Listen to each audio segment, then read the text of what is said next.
The stars had never looked so cold to Admiral Linda Morrison. She stood alone on the observation deck of the command vessel Resolute, her hands clasped behind her back, her eyes fixed on the distant blue glow of Earth. 6 months had passed since the day that changed everything. 6 months since they murdered Daniel Carter. She could still see it when she closed her eyes. The grand chamber of Nexura Prime, with its towering pillars of crystal and gold, the 12 representatives of the Galactic Council seated in their high thrones, looking down at the human ambassador like he was an insect. Daniel had been wearing his best uniform that day. He had practiced his speech for weeks. He believed, truly believed, that he could make them understand. The Velthary High Speaker had listened to every word. Then he had ordered Daniel to kneel. The guards had forced him down, bound his hands, torn his uniform. And while billions of humans watched through the live transmission, the High Speaker had declared humanity guilty of unauthorized expansion into the Orion Reach. The sentence was death. Carried out immediately, Linda had screamed. She had thrown her coffee mug at the screen. She had wept like she had not wept since her mother died. Daniel had been her friend for 20 years. They had served together on the frontier. They had laughed together, argued together, dreamed together of a future where humanity would stand as equals among the stars. That dream died with him on the cold floor of the council chamber. Now she commanded the largest fleet humanity had ever assembled. 217 warships floated in formation around Earth's moon, their hulls gleaming under the pale light. They had come from every colony, every station, every shipyard that humanity controlled. For 6 months they had gathered in silence, waiting for the order that everyone knew was coming. The door behind her opened with a soft hiss. She did not need to turn around to know who it was. General Kevin Brooks had a distinctive way of walking, heavy and determined, like a man who carried the weight of worlds on his shoulders. "Admiral," he said, "the president has made his decision." Linda finally turned to face him. Kevin looked older than she remembered, his hair gone gray at the temples, deep lines carved around his eyes. The past 6 months had aged them all. He held out a datapad, its screen glowing with text and authorization codes. "The Annihilation protocol is active. Full authorization for military action against Council forces. Rules of engagement are specific. Military targets only. Civilian populations are to be protected. Any enemy vessel that surrenders is to be taken intact." Linda took the datapad and read through it slowly. The words blurred together, but she understood their meaning. Humanity was going to war. Not a small conflict over border territories. Not a skirmish that would be forgotten in a decade. This was total war against the most powerful alliance in the galaxy. "The Council has 17 member species," she said quietly. "Combined, they control over 4,000 warships. Their technology is centuries ahead of ours. Their populations number in the trillions, and we're going to fight them all." Kevin nodded. "We are. Do they know what we've been building? Do they have any idea what's coming? No. Our intelligence suggests they believe we're still in mourning. They think we're too weak, too scared, too primitive to respond." The Velthary High Speaker gave a speech last week calling humanity a passing curiosity that will fade from history within a generation. Linda smiled, but there was no warmth in it. Then they're in for a surprise? She walked past him toward the door, the datapad clutched in her hand. The corridor outside was empty, the crew busy at their stations preparing for departure. Her boots echoed on the metal floor as she made her way to the command center. The command center of the Resolute was a massive circular room, filled with holographic displays and tactical stations. 50 officers worked at their consoles, monitoring fleet status, communication channels, and sensor feeds from across human space. They all looked up when Linda entered, their faces a mixture of fear, determination, and something that might have been hope. Lieutenant Chris Palmer stood at the main tactical display, a 3-dimensional map of the galaxy rotating slowly in the air before him. Red markers indicated Council territory, vast swaths of stars that dwarfed the small blue region that humanity called home. "Admiral on deck," someone called, and the room snapped to attention. At ease, Linda said. Status report. Chris stepped forward. All ships report ready for departure. Crews are at full strength. Ammunition stores are at maximum capacity. The dark space drives have been calibrated and tested. We can begin the operation on your command. Dark space. That was the key to everything. For millennia, the Council species had traveled through hyperspace lanes, established routes that connected star systems like roads connecting cities. They had mapped every lane, controlled every junction, built their entire civilization around this network. But human scientists had discovered something else. A layer of reality beneath normal space, cold and empty and unmapped. Ships could travel through it without being detected, emerging anywhere they chose. The Council had no idea it existed. They had never looked. Linda studied the tactical display, her mind running through the plan one more time. Phase 1 would target the Velthari, the species that led the Council and ordered Daniel's execution. Phase 2 would neutralize the Drekken, the warrior race that had voted most enthusiastically for his death. Phase 3 would deal with the remaining Council members one by one until they sued for peace. It was a good plan, a solid plan. But plans never survived contact with the enemy. And this enemy was more powerful than anything humanity had ever faced. Open a channel to all ships, she ordered. Chris nodded and pressed a sequence of buttons. Channel open, Admiral. Fleet-wide broadcast. Linda took a deep breath. 217 ships. Over 100,000 men and women? They were all listening, waiting for her words. This is Admiral Morrison, she began. 6 months ago, we sent an ambassador to the Galactic Council. His name was Daniel Carter. He was a good man, a brave man, a man who believed in peace. He went to them with an open hand, asking only for the chance to prove that humanity deserved a place among the stars. They answered him with chains and death. She paused, letting the words sink in. Today we answer them, not with hatred, not with blind revenge, but with the full strength of a species that will not be dismissed, will not be bullied, will not be erased from history. We go to war not because we want to, but because they have given us no choice. And when this is over, the galaxy will know that humanity is not a passing curiosity. We are not weak. We are not primitive. We are the storm that they called down upon themselves. She straightened her shoulders. All ships prepare for dark space transition. We jump in 1 hour. Morrison out. A channel closed. Around her, the command center erupted into controlled chaos as officers began final preparations. Linda watched them work, her heart heavy but her resolve firm. Kevin appeared at her side once more. That was a good speech. Daniel would have given a better one. Daniel believed in words. You believe in actions. That's why you're the one leading this fleet, Linda nodded slowly. Outside the viewport, the stars waited, cold and distant and full of enemies, who had no idea what was coming.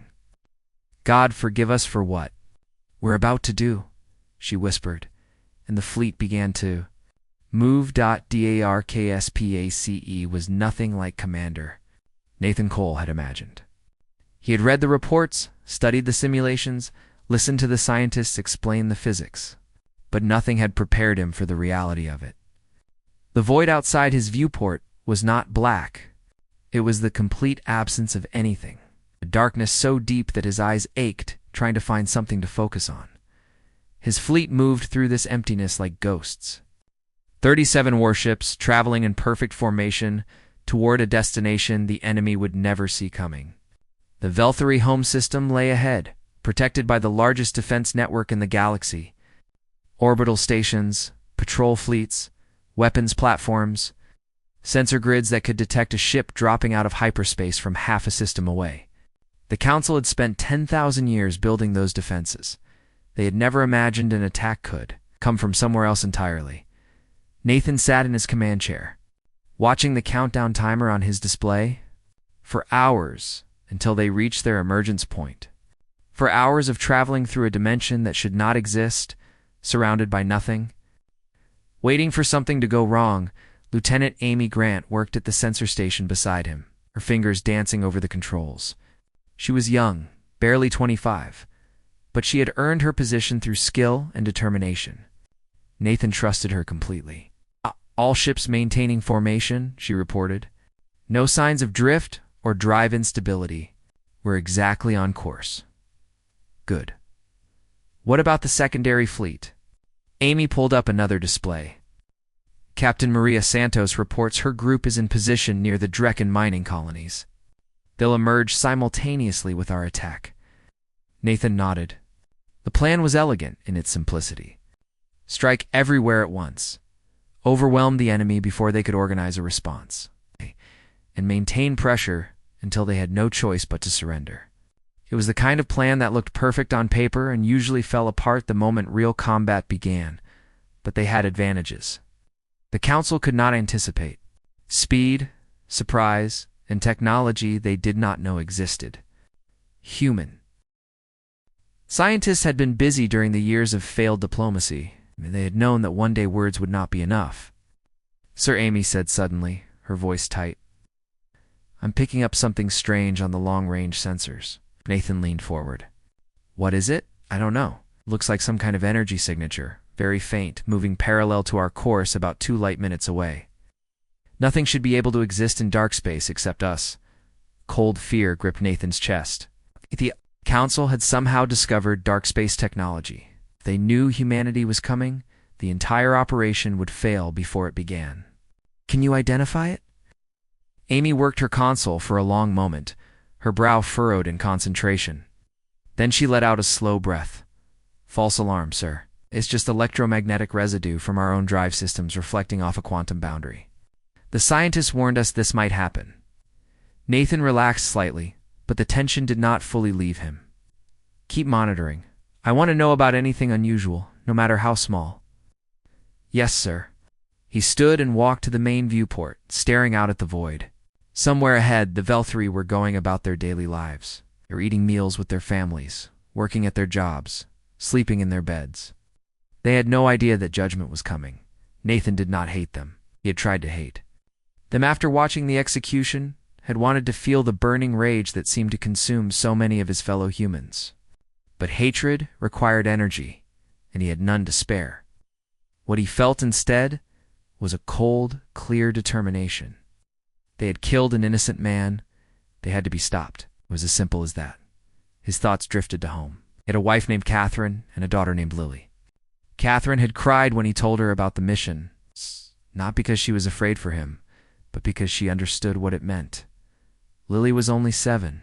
She did not understand why her father had to leave. She just knew that he was going somewhere far away to do something important. He had promised to come back, intended to keep that promise. The hours passed slowly in dark space. Nathan reviewed tactical data, checked fleet status, held briefings with his senior officers. Everyone was nervous, but ready. They had trained for this moment, prepared for it, and now it was finally here.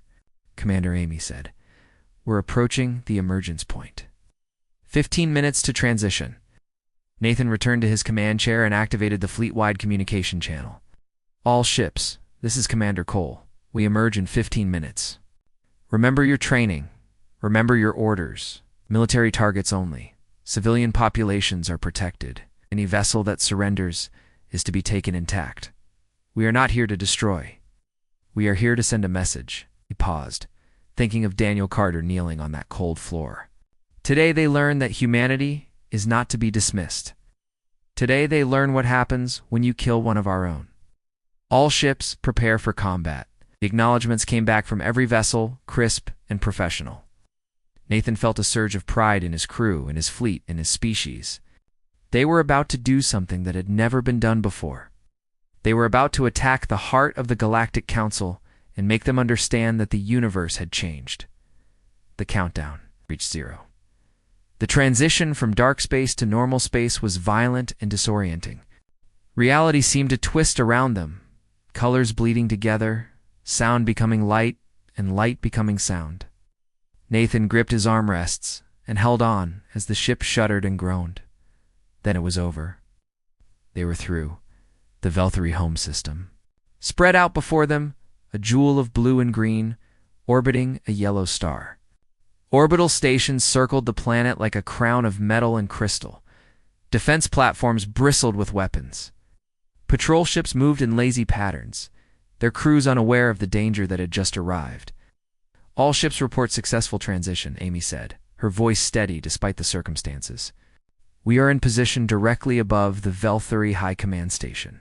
They have not detected us." Nathan stared at the main view screen, at the station where decisions were made that affected trillions of lives. Somewhere in that structure, the order had been given to execute Daniel Carter.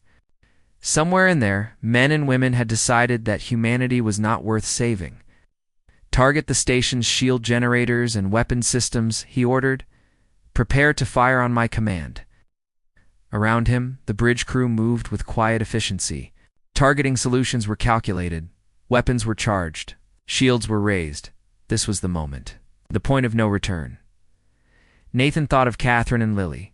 He thought of Daniel Carter and his hopeful smile. He thought of all the humans who had watched their ambassador die and felt something break inside them. "Fire," he said. The first shots of the war crossed the void between his ship and the station. Blue-white beams of energy slammed into the shields, causing them to flare brilliant orange. The station's automated defenses tried to respond, but they were too slow, too unprepared, too confident in protections that had never been tested. Across the system, his other ships opened fire on their assigned targets. Defense platforms exploded in silent blooms of fire. Patrol vessels scrambled to respond but found themselves outmatched. The night sky of Velthara Prime lit up with the light of 100 battles, and in the depths of space, the Galactic Council received its first lesson in what happened when you underestimated humanity. The Velthari High Command Station died in less than 3 minutes.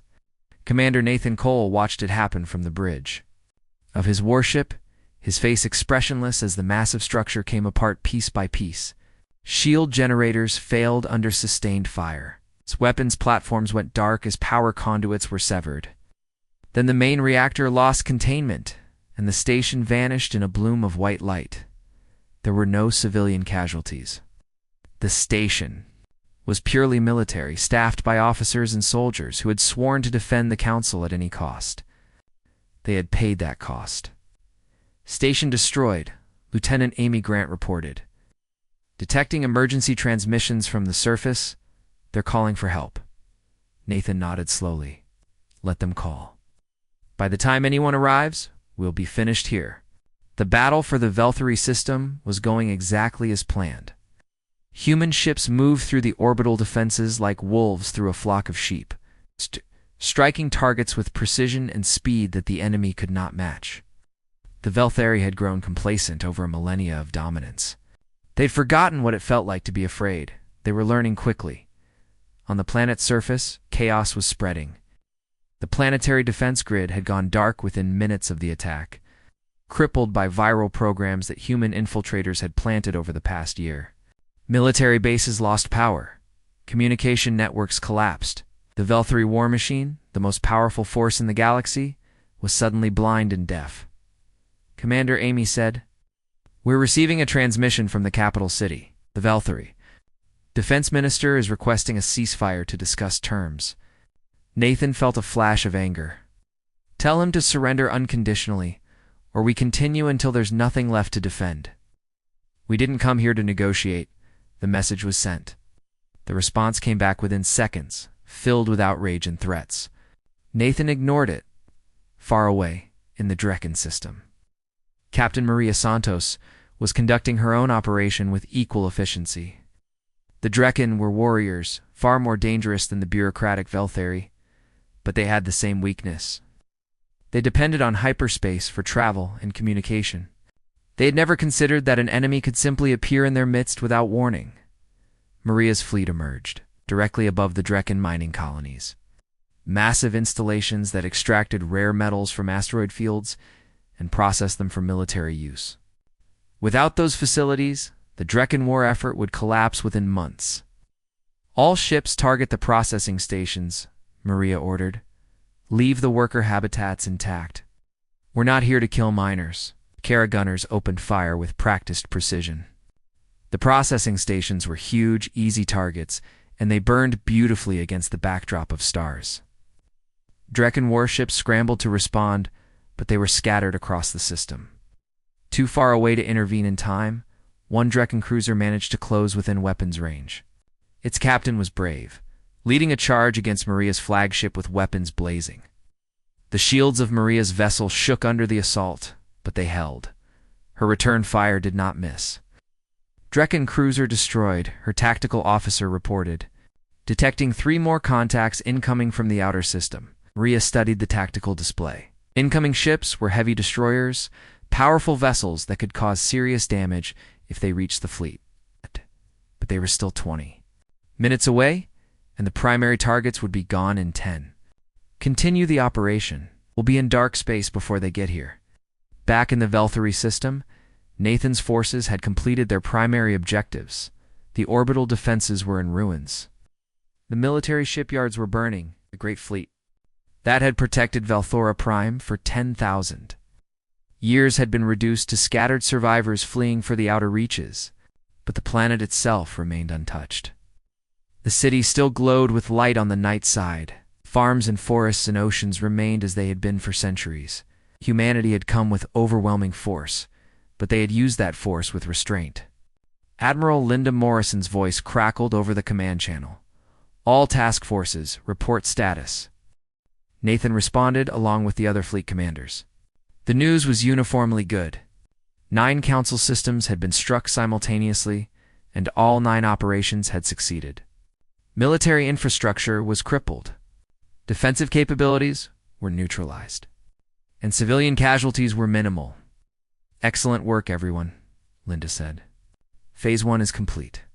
Begin preparations for Phase 2. We're going to the heart of this. The heart was Nexira Prime, the seat of the Galactic Council itself.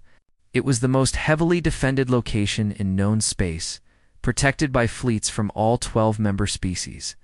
Going there was suicide by any conventional military calculation, but humanity had stopped caring about conventional calculations the day the Council executed their ambassador. Nathan ordered his fleet to regroup. For the transition to dark space, as his ship moved into formation, he received a message from the surface of Velthera Prime. It was the defense minister again, his tone very different from before. Human Commander, I wish to speak with you. My government has authorized me to discuss terms. Nathan considered ignoring the message, but something made him pause. Put him through. The Velthary defense minister appeared on the view screen.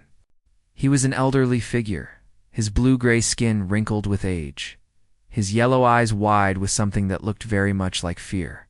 Commander, he said, what you have done today is unprecedented. No species has ever attacked the Velthary homeworld and survived. We have crushed empires for lesser offenses. And yet here we are, Nathan replied calmly. Yes, here you are. The minister paused, seeming to gather his thoughts. I watched the execution of your ambassador. I was there in the chamber when the sentence was carried out. I voted against it, for what that is worth now. I warned the council that humanity would not accept such treatment quietly. They did not listen. Nathan said nothing. He had no interest in the internal politics of the council. What do you want from us? The minister asked. Revenge? The destruction of our civilization. The extermination of our species. Tell me what will satisfy you, and perhaps we can end this before more blood is spilled. Nathan thought about the question for a long moment. What did humanity want? They wanted Daniel Carter back, but that was impossible. They wanted respect, recognition, the right to exist among the stars without fear of annihilation. They wanted justice for the crime that had been committed against them. We want the council dissolved, he said finally.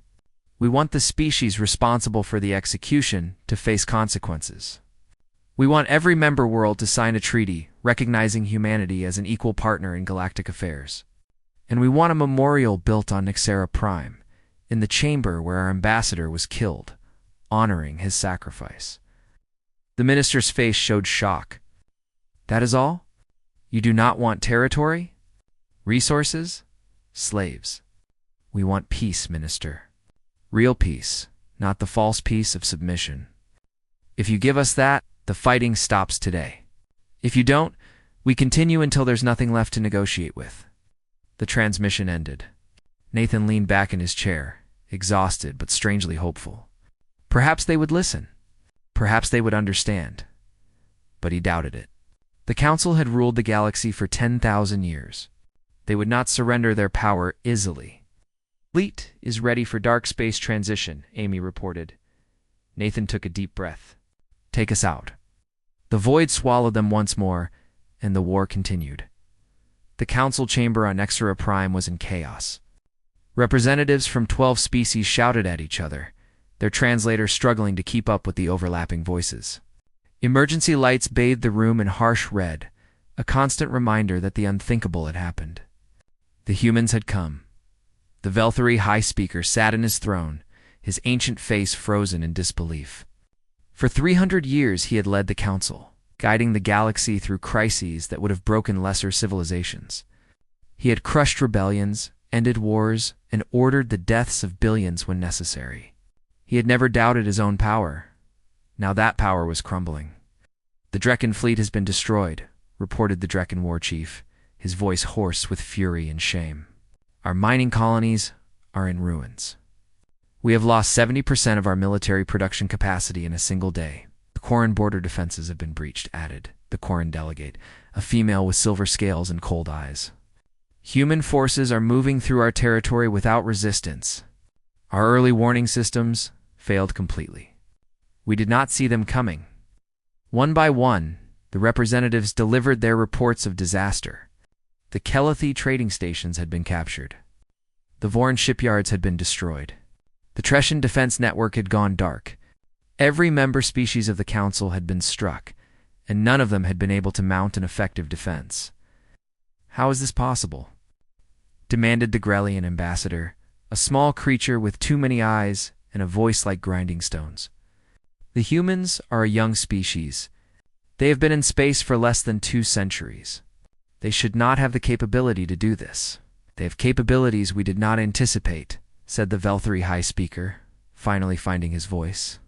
Our intelligence services failed us. Our military advisors failed us. We assumed they were primitives, and we were wrong. The chamber fell silent. In 10,000 years of council rule, the High Speaker had never admitted to being wrong about anything. What do we do now? Asked the Quarren delegate. Before anyone could answer, the main view screen flickered to life. The image of Admiral Linda Morrison appeared, her gray hair pulled back severely, her eyes hard as steel. She wore the black uniform of the human navy, unadorned except for the silver stars on her collar that marked her rank. Good evening, she said.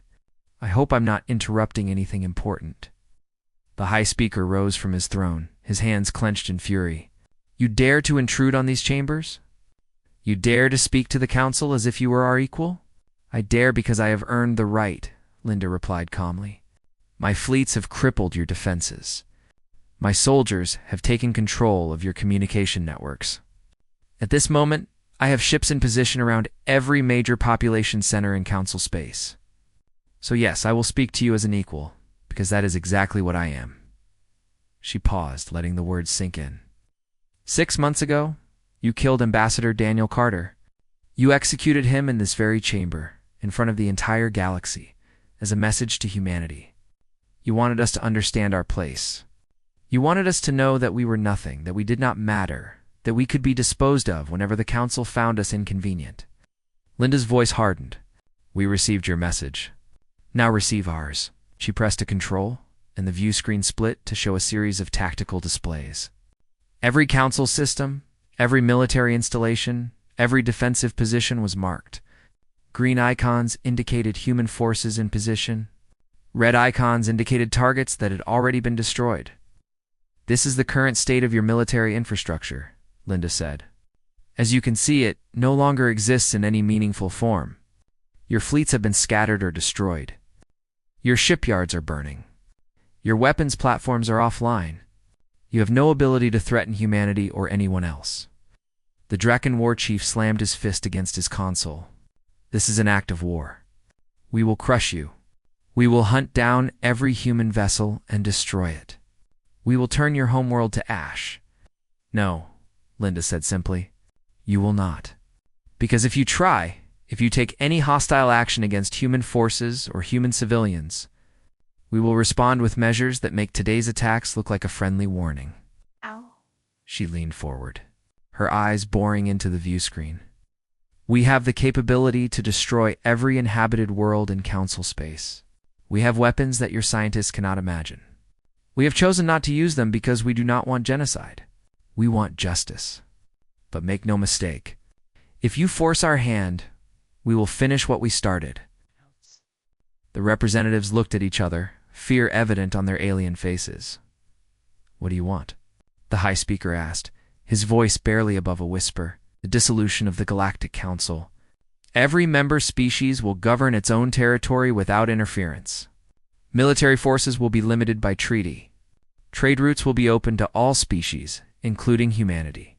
And a memorial will be erected in this chamber in honor of Ambassador Daniel Carter, who died trying to bring peace to the galaxy. The High Speaker shook his head slowly. The Council has existed for 10,000 years. It cannot simply be dissolved because a primitive species throws a tantrum. Linda's expression did not change. Then the war continues. And in 6 months, your economies have collapsed, and your populations are starving, and your governments have fallen to revolution, you can explain to them why you refuse to accept reasonable terms. She glanced at something off-screen. You have 24 hours to respond. Use the time wisely. The transmission ended. For a long moment, no one in the chamber spoke. Then the Quarren delegate rose from her seat, her silver scales gleaming in the emergency lights. The High Speaker's arrogance has brought us to this point, she said. His insistence on executing the human ambassador over the objections of many in this chamber has resulted in the greatest military disaster in Council history. I move that he'd be removed from his position immediately. Shouts of agreement and protests filled the air. The chamber descended into chaos once more. Outside, in orbit around Nexera Prime, human ships held their positions and waited. Commander Nathan Cole watched the planet through his viewport, wondering what was happening in the chamber below. He hoped they would see reason. He hoped they would accept the terms. But he was prepared for them to refuse. And if they did, he would carry out his orders without hesitation. Because Daniel Carter had believed in peace. And someone had to make sure his death meant something. 3 months had passed since the war ended.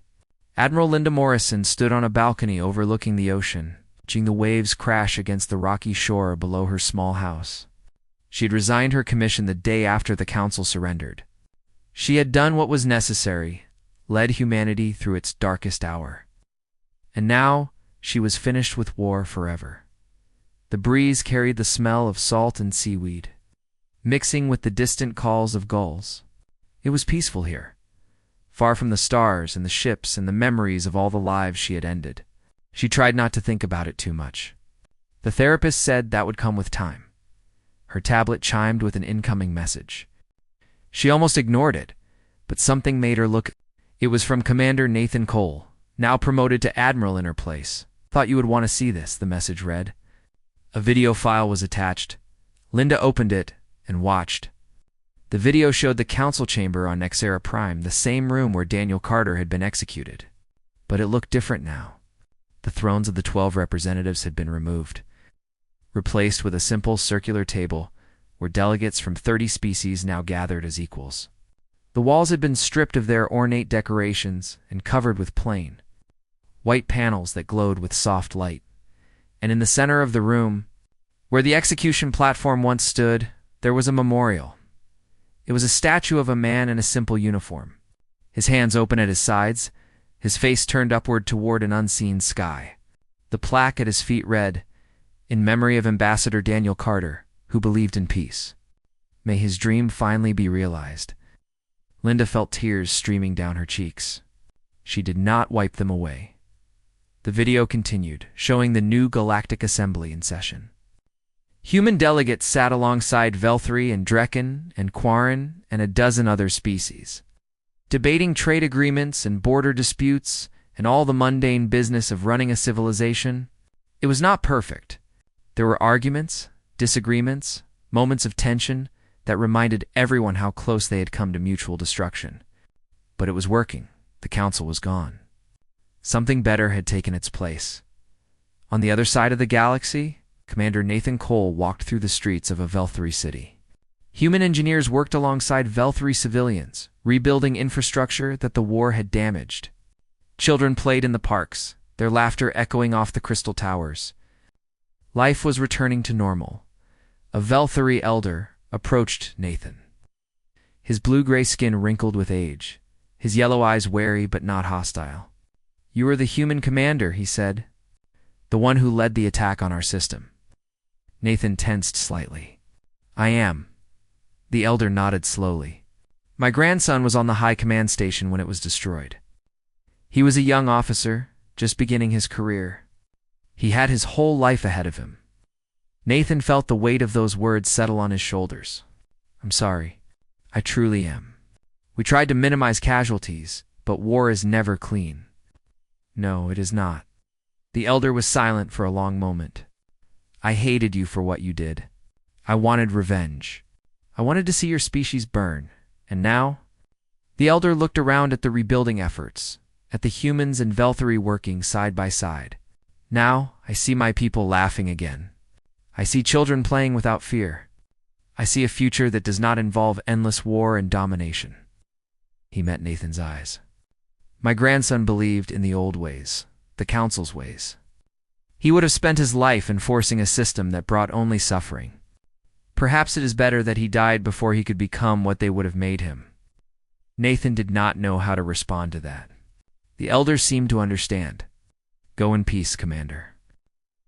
You have done a terrible thing, but perhaps it was necessary. Only time will tell."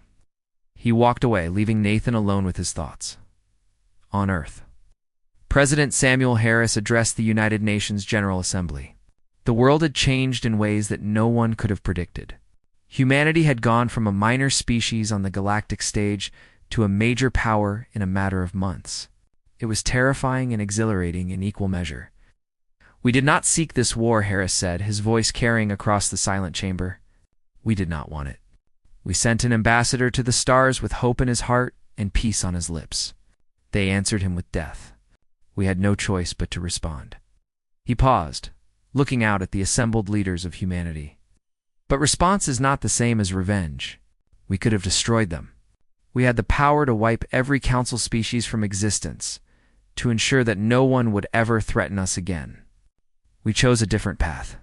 We chose to build rather than destroy. We chose to create a galaxy where every species, young or old, powerful or weak, has the right to exist in peace." His expression grew solemn. The cost was terrible. Thousands died on both sides. Families were torn apart. Wounds were inflicted that may take generations to heal.